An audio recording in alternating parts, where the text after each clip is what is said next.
Alright, so I'm late to the party again. Originally, this was going to be a Captain Wayne video. Something short, sweet, easy to test the waters if I like making videos, and to see if my channel is dead. But after 2 complete script rewrites, working on a third, I realized that writing a script is hard. It's the hardest part in video making, aside from recording the voiceover. Anyways, I was midway playing through Donkey Kong Bonanza for the first time when Mouse PI dropped. You know, just a small indie game. I was gonna, play it later. Yeah, it proceeded to take the internet by storm. When it was first shown in a demo on December 13th, 2023, I saw a neat little game in the style of the old black and white Rubber Hose cartoons. Think like Max Fleischer's Betty Boop and, more accurately, Popeye. The bouncy, rubbery physics with what usually is a tough, rigid material like metal being played around like Play-Doh. Look, this isn't going to be a deep dive or a review. There's plenty of those already.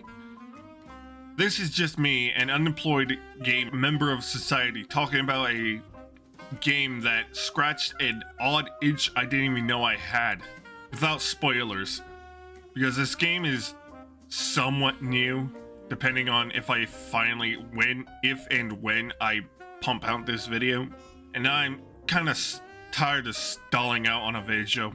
He said after several days of procrastinating on a finished script. Also, I'm not the biggest fan of this game. To get the good out of the way, real quick, the writing.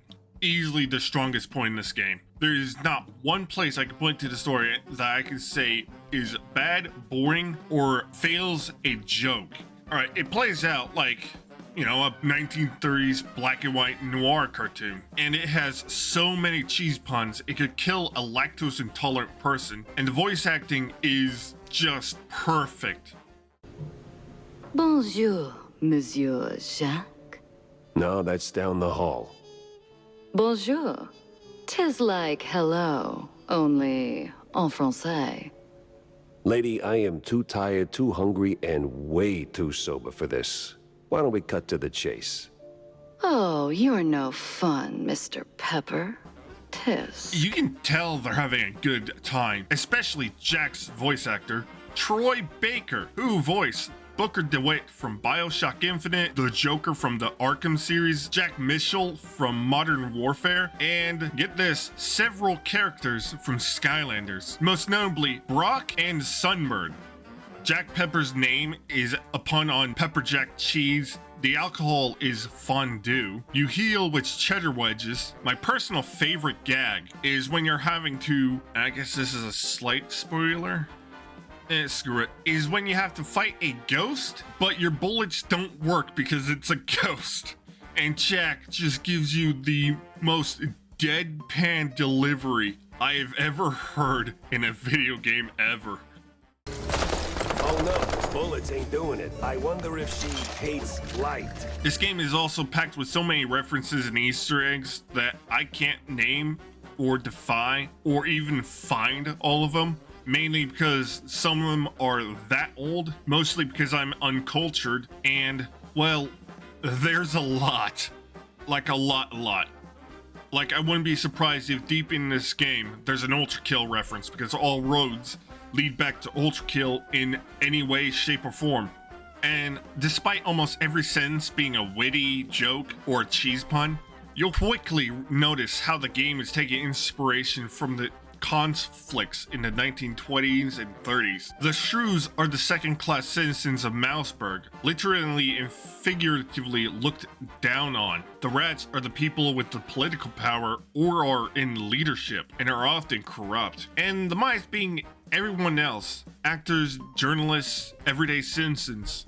I'm not an expert on stories, nor have I ever read or listened to a noir story. The music deserves a mention too. Not once in the entire track does it break away from the 1930s vibe. You have jazz, bass and drums, trumpets, and you have some tracks that I can only describe as swamp folk because they only play when you're dealing with bootleggers, cheeseleggers, and they're often in swamps. One track that kind of steps out of these genres is Good Mouse by Caravan Palace, the band that made the Lone Digger music video. Look it up. It's a good time. Do it. With all this style, all this just heart in the character models, in the collectibles, in the weapons themselves, it cannot carry mediocre gameplay. Yeah, it's time to go into that part of the game. This boom shoot is the least bloody boom shoot in the history of boom shoots, because there is no blood. It's all Link, because this is a cartoon game and it leans into it completely and fully. Frozen enemies fall into pieces when hit with anything. Enemies that are set on fire or are exploded turn into a pile of ash. Enemies that are melted by the Devarnisher turn into skeletons. And more than once, goons can be flattened with anvils, pianos, rebars, and become a pancake. And my personal favorite animation goes to the brain gun.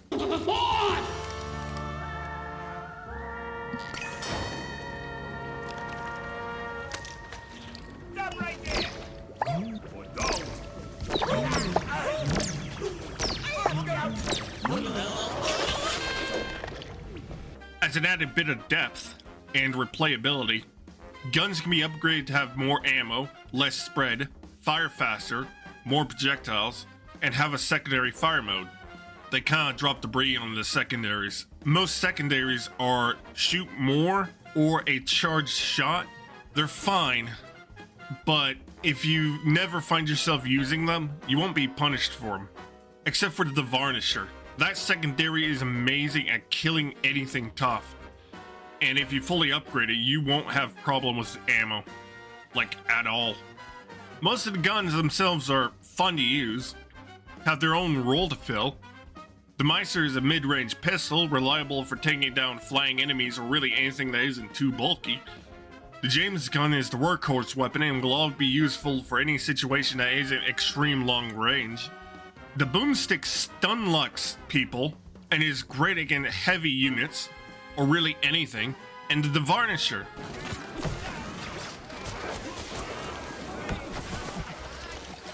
deserves to be fully upgraded as soon as you can.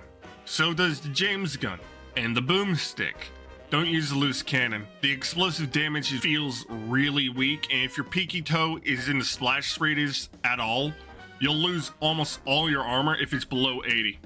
And it takes four fucking shots.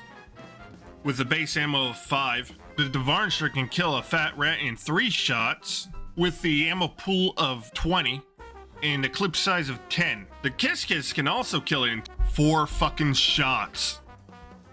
But the Kiss Kiss has the base ammo of 9. You can see where this is going, right? The Varnisher, Boomstick, and James gun simply outclasses most of the guns in both function and fun. About halfway into the game, ammo for these are so common that running out is barely an issue.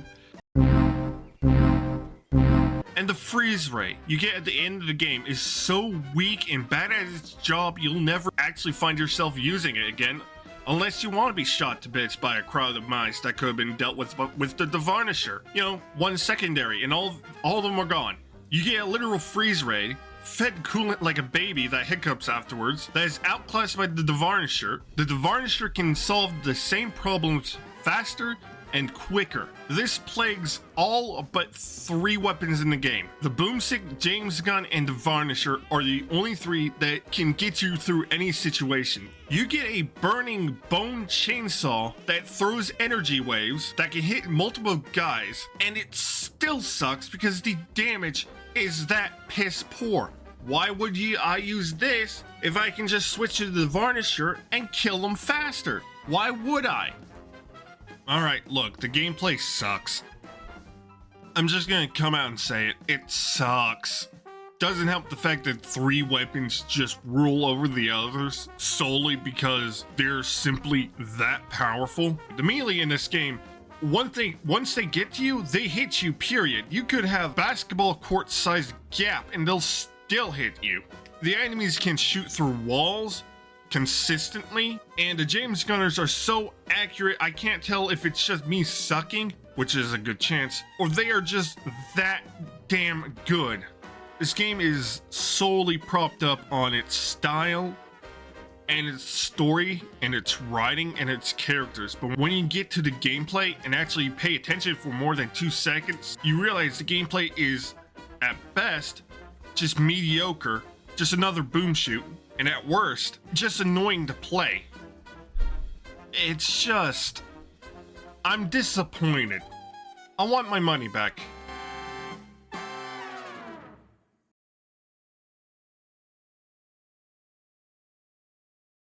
Alright, so that's my thoughts on Mouse PI.